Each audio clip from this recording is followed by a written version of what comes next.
저는 최근 대구를 방문해 90세의 전재규 장로님을 만나 뵈었습니다.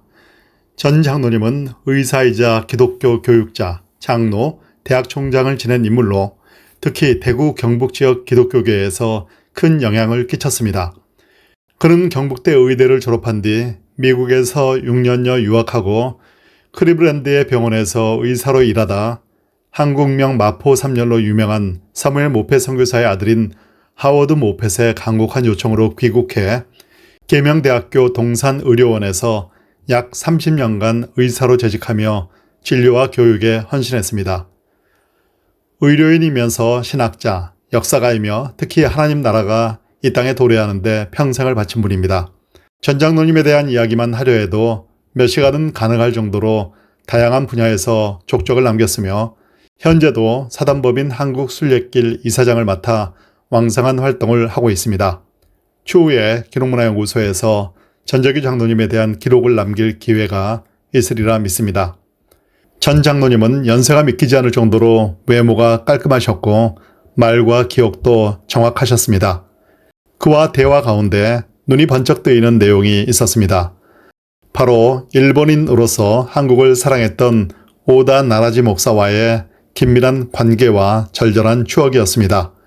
얼마 전 CGN-TV에서 만든 영화 무명을 통해 널리 소개된 오다 나라지 목사는 한국명 전영복으로 더 잘 알려진 일본인 목회자이자 선교사입니다. 1908년 일본 효고현에서 불교 사찰을 운영하는 사무라이 집안에서 태어난 오다 나라지는 청소년기에 노방 전도를 통해 예수님을 믿게 되어 기독교로 개종했습니다. 회심으로 인해 그는 가족과 단절되었고 유산 등 어떤 혜택도 받지 못하게 되었지만 이후 모든 것을 버리고 목회자의 길을 걸을 정도로 예수 그리스도와의 만남은 강력했습니다. 오다 목사는 일본에서 조선인 유학생들을 만나 3.1운동과 일제의 식민통치 실상을 듣고 큰 충격을 받았습니다. 가해자인 일본인이 먼저 조선인에게 복음을 전하며 사랑을 실천해야 한다는 사명을 품고 1928년 20살의 나이에 조선으로 건너왔습니다. 그는 목포를 시작으로 광주, 전주, 대전, 청주, 수원, 서울, 평양, 원산 등 전국을 다니며 복음을 전했습니다. 특히 가난한 사람들과 노동자들을 찾아다니며 생활 속에서 복음을 실천했고 일본인의 신분으로 조선인을 차별하지 않았으며 신사참배를 우상숭배라고 반대하며 신앙 양심을 지켰습니다. 그가 온갖 어려움을 겪으면서도 조선인들을 하나님의 마음으로 사랑한 내용은 영화 무명에 잘 나타나 있습니다. 결국 그를 마땅치 않게 보았던 일본 당국에 의해 1939년 조선에서 강제로 추방된 오다 목사는 일본으로 돌아가 현지에 거주하는 제1한국인들을 위해 평생 사역했습니다. 특히 교토교회에서 1948년부터 1970년까지 22년간 목회하는 동안 전영복이라는 한국 이름으로 활동하며 한복을 입고 한국어로 설교하며 억압받는 제1한국인들과 입장을 같이 하며 함께 했습니다. 오다 나라지 목사에 대한 자료는 인터넷 검색을 하면 비교적 소상하게 나오니 참고하시기 바랍니다. 여기에서 말씀드리고 싶은 것은 전재규 장로님의 대구 자택에 깃든 오다 나라지 목사, 아니 전영복 목사님의 흔적입니다. 전 장로님은 오다 목사님에 대한 이야기를 하며 방으로 들어가 칼빈 모자를 가져와 썼습니다. 그 모자는 한국을 방문한 오다 목사님이 일본에 들어가기 전에 전 장로님에게 씌워준 것입니다. 두 사람은 1977년 4월 오다 나라지 목사가 대구 동산병원 전도회 수양회 강사로 초청되었을 때 처음 만났습니다.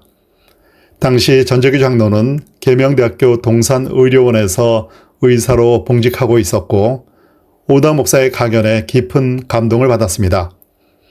두 사람은 이 만남을 계기로 친밀한 교제를 이어갔습니다. 이듬해 오다 목사가 일본으로 돌아가기 전에 전재규 장로에게 매우 뜻깊은 선물을 남겼습니다.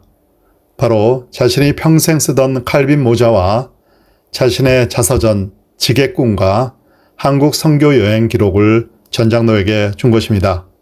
전재규 장로는 이 책을 소중히 간직했고 훗날 이것이 한국의 오다 목사를 소개하는 출발점이 되었습니다.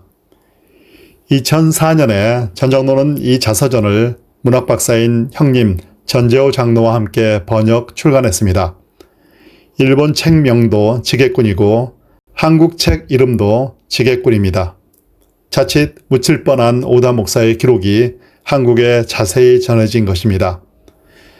전 장로에 따르면 오다 목사는 조선인들과 함께 지내며 가장이 평생 지게 하나를 등에 메고 가족을 부양하는 모습이 너무나 인상적이었다며 그것이 십자가를 지고 인류의 죄를 대신 짊어지신 예수님의 모습과 오버랩되었고 자신도 지게꾼의 심정으로 살아가겠다고 다짐했다는 것입니다.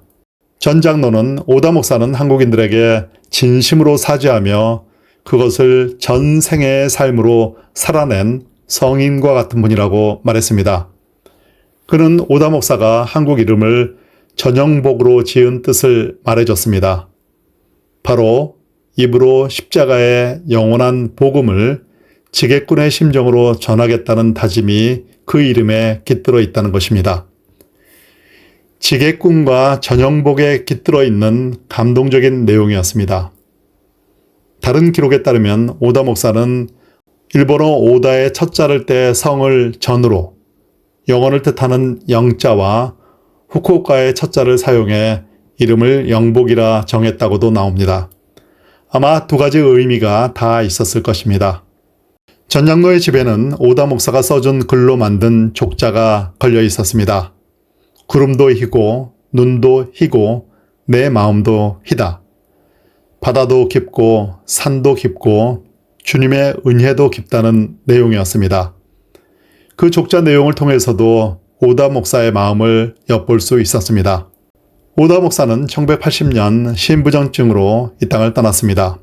그로부터 46년 후에 전재규 장로의 집에서 생전에 오다 목사, 아니 전영복 목사가 써준 족자를 배경으로 평생 오다 목사의 머리에 씌어있던 칼비 모자를 쓰고 포즈를 취한 전재규 장로의 모습에서 형언하기 어려운 섭리적 감동을 느꼈습니다.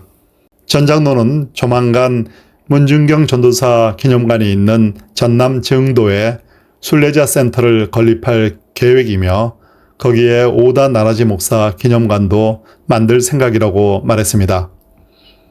평생 복음의 지게꾼의 심정으로 조선인과 제1한국인들을 위해 살았던 전영복 목사, 그리고 그와의 강렬한 만남을 일생 간직하며 기록으로 남기고 후세에 전하는 90세의 전재규 장로를 생각하며 거창한 말을 하는 유명 인사들이 아니라 무명하지만 진정으로 유명한 이런 분들을 통해 하나님 나라는 오늘도 전진해 나간다는 마음이 들었습니다.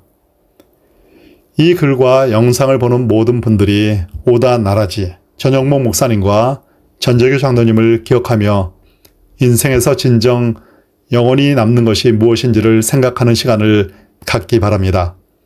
더불어 한국과 일본의 제2, 제3의 오다 나라지 목사와 전재규 장로가 나타나기를 소망합니다. 저희 기록문화연구소는 이런 분들의 이야기를 힘 닿는 대로 담아 나가겠습니다.